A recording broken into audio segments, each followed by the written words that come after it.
ಒಂದನೇ ಕ್ಲಾಸ್ ಇರ್ಬೇಕಾದ್ರೆ ಕನ್ನಡ, ತಮಿಳು, తమిళ్ చదువుతాడు, మలయాళం చదువుతాడు. ಮಲಯಾಳ ಕೂಡ ಓದ್ತಾರೆ. తమిళ్ రాష్ట్రుడు, మలయాళం చదువుతాడు. ತಮಿಳು ಕೂಡ ಮಲಯಾಳ ಕೂಡ ಬರೀತಾರೆ. కానీ స్కూల్లో ఏమంటే ಆದ್ರೆ ಸ್ಕೂಲಲ್ಲಿ ಏನಂತಂದ್ರೆ ఓన్లీ ఇంగ్లీష్ అండ్ కన్నడ అనే ఉండేది. ಬರೀ ಇಂಗ್ಲಿಷು ಕನ್ನಡ ಮಾತ್ರ ಇರ್ತದೆ. స్కూల్లో సెకండ్ ర్యాంక్, ಸ್ಕೂಲಲ್ಲಿ ಸೆಕೆಂಡ್ ಇಯರ್ ತಗೊಂಡಿದ್ದೀನಿ. సెకండ్ స్టాండర్డ్, ಸೆಕೆಂಡ್ ಸ್ಟ್ಯಾಂಡರ್ಡ್ 91 కీర్తన అచ్చుగా వాడు చిన్నప్పుడే 91ನೇ ಕೀರ್ತನೆ ಅಚ್ಚುಕಟ್ಟಾಗಿ ಚಿಕ್ಕವನಿರುವಾಗ 5 సంవత్సరాలు ఉన్నప్పుడే వాడు ఫుల్గా కంఠస్థంగా చెప్పేవాడు. 5 ವರ್ಷ ಇರ್ಬೇಕಾದ್ರೆ ಕಂಠಪಾಠವಾಗಿ ಹೇಳ್ತಾ ಇದ್ದ. దేవుడు మంచి ఒక జ్ఞానాన్ని దేవుడి చుట్టూ బిడ్డకి ದೇವರು ಒಳ್ಳೆ ಜ್ಞಾನವನ್ನು ಕೊಟ್ಟಿದ್ದಕ್ಕಾಗಿ వాడిని పొందిన వాళ్ళ తల్లిదండ్రులు ధన్యులు. ಅವ್ರು ಹೊಂದಿರುವಂತ ತಂದೆ ತಾಯಿಗಳು ಧನ್ಯರು. ఒక చప్పట్లు పెడదామా? ಚಪ್ಪಲಿ ಹೊಡೆಯೋಣವಾ?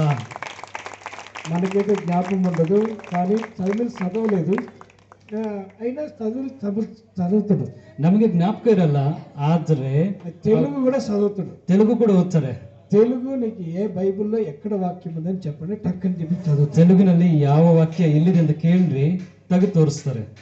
నీకు ఆయన భాష తెలియదు, అయితే చదివేది ఇంగ్లీష్, కన్నడ. ಆದ್ರೆ ಭಾಷೆ ಗೊತ್ತಿಲ್ಲ, ಓದುವಂತ సబ్జెక్ట్ ಹಿಂದಿ. కానీ ಆದ್ರೆ తెలుగు చదువుతాడు, తెలుగు ಓದ್ತಾರೆ, తెలుగు వాక్యం చెప్తాడు, తెలుగు వాక్యం ಹೇಳ್ತಾರೆ.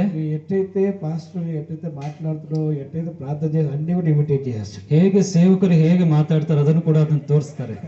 దేవుడు విశేషమైన కృపను దేవుడు బిడ్డకి ఇచ్చాడు. ವಿಶೇಷವಾದ ಕೃಪೆ ದೇವರು ಅವರು ಕೊಟ್ಟಿದ್ದಾರೆ. మీ పిల్లలు కూడా అలా ఉండాలని నేను ಈ ఆశిస్తున్నాను. ಮಕ್ಕಳು ಕೂಡ ಹಾಗೆ ಇರ್ಬೇಕಂತ ಚಪ್ಪಲಿ ಹೊಡೆಯೋಣ. చిన్నప్పుడే వాళ్ళకి ప్రభువులు కలిసింది, ప్రభు దేవుడు జీవించదు కాక. ನಾವು ಚಿಕ್ಕವರಿರುವಾಗಲೇ ದೇವರು వాక్యం అంటే చిన్న పిల్లలు నా ఎదుకు రండి అండి, వాళ్ళ దేవుని రాసినటువంటి వారు. ವಾಕ್ಯ ಹೇಳ್ತದೆ, ಚಿಕ್ಕ ಮಕ್ಕಳನ್ನು ನನ್ನ ಹತ್ರ ಬರಗೊಳಿಸಿರಿ ಎಂಬುದಾಗಿ. సో దేవుడి పిల్లల్ని దేవుడి భయంలో పెంచండి, దేవుడు మిమ్మల్ని దీవించదు కాక. ದೇವರ ಮಕ್ಕಳನ್ನು ದೇವರ ಭಯದಲ್ಲಿ ಬೆಳೆಸಿರಿ. ದೇವರ మరొకసారి చెప్పలు దొరుకుతామా?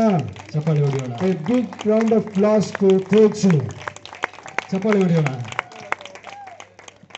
Okay, Next.